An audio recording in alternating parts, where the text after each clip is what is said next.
పేరు మాత్రం రామ్ అన్నాడు. అలాగే వాళ్ళది ఈ ఊరే అని కూడా చెప్పాడు అని చెప్పింది. నేను లేచాక అక్క నాకు జరిగిందంతా చెప్పింది రామ్ గారు.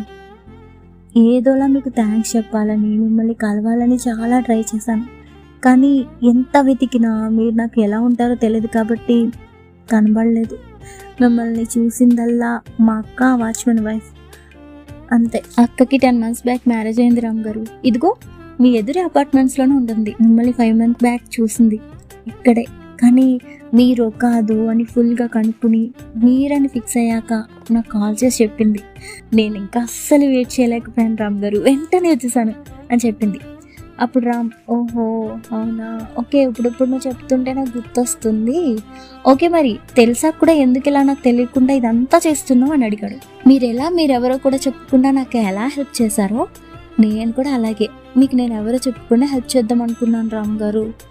అందుకే ఇలా కనబడకుండా దాక్కుని దాగుడు మూతలు ఆడుతున్నాను అని భయపడుతూ క్యూట్గా చెప్పింది.